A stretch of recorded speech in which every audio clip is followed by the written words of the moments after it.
Welcome to the channel for the first time viewers. Welcome back for my existing subscribers. It's your boy 5stars here today, and I want to talk about a couple of tips that I picked up while playing Call of Duty World War II that I definitely think are going to help some of the more entry-level players. So if you're already really good at this game, this video might not be for you, but if you're just trying to get to positive or a little bit above positive KD, or just get better at the game by increasing your overall skill set, then stay tuned and we're going to go over some tips that I've discovered in this game. Okay, so first of all, nothing in this video is going to be groundbreaking, nothing's going to be revolutionary. I'm just going to reinforce some of the good behaviors and best practices in Call of Duty that every above average player displays, but they don't really know that they're doing it. So essentially, I'm going to teach you a couple of tips on how to think when you're playing this game, because actually thinking in Call of Duty is something that most people don't think that they do. It's just something that falls by the wayside, but you actually do a lot of thinking, especially when you're playing well. You just don't realize that you're doing it. So that is what we're going to cover. So let's start off with the first thing that's going to help you with your KD, and that is winning more gunfights. So essentially what you want to do to win more gunfights is get yourself into the best position and catch your opponent off guard. So a lot of times you'll see in this clip here that I'm pre-aiming the corners and I'm ADSing a lot, but one of the cool things that you could do in this game that I picked up along the way is snapping into your opponents actually works a lot better than hard aiming them the whole time. So you know, like when you're watching the quick scopers, they usually move around the screen, and then when they're about to shoot, they start aiming in. So that's what snapping is. You want to kind of get your crosshairs over the person and then snap onto them, because this game has a lot of sway. The guns have like no recoil, but the game has a lot of sway. So what that means is when you're aiming down the sights, it kind of makes you miss more shots, and the aim assist is, I feel it's messed up in this game. It's really weird. But when you actually snap into your opponents, you have a little grace period, and this is I learned about the grace period from a video from Drifter. But anyways, I'm ranting. So you have a little bit of a grace period when you snap into your opponents, and that's what you want to do. You want to snap into them and then start firing. Another big tip that I have for you is stop thinking about what people think about your gameplay and just focus on the actual game itself.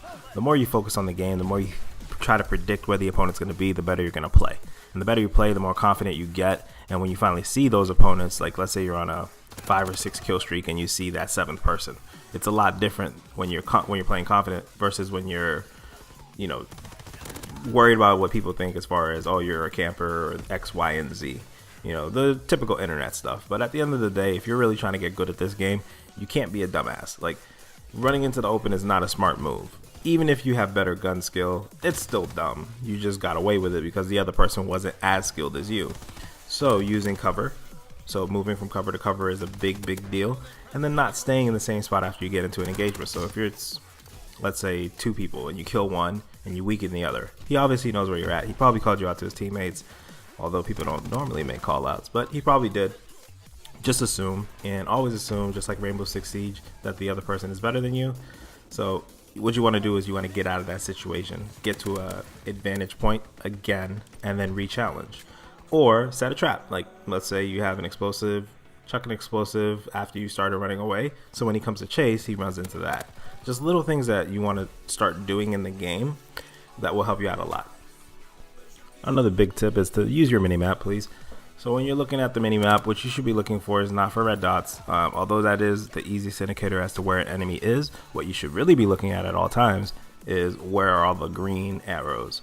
Because when you can see where your teammates are, that's where your enemies are not for the most part. And a lot of times that's how you get extra kills, and that's how you know when to be more alert versus when to be more lax. So if you're making a push, you don't want to make a hard push when you're in enemy lines. What you want to do is, if you have backup with you, such as your teammates, then you make a hard push. But if it's just you out there and your teammates are on the other side of the map, the spawns probably got flipped and you're probably by yourself. So your best bet is to get as many picks as you can and then get to safety. Also, you want to pay attention to how you die and where you died from, just to learn any new angles. If you're playing hardcore mode, you won't be able to see where you died from, but normally people play core. So just try to peek where you died and be like, okay, was that a good spot for me to take over or not?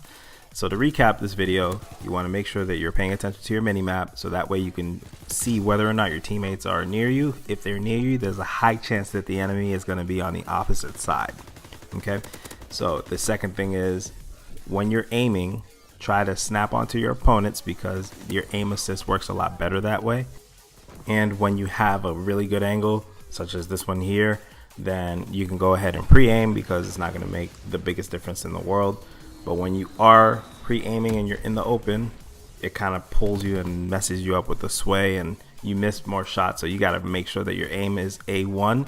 If you're watching this video trying to get better, then it probably might not be the best aim yet, and you're just looking for ways to get better.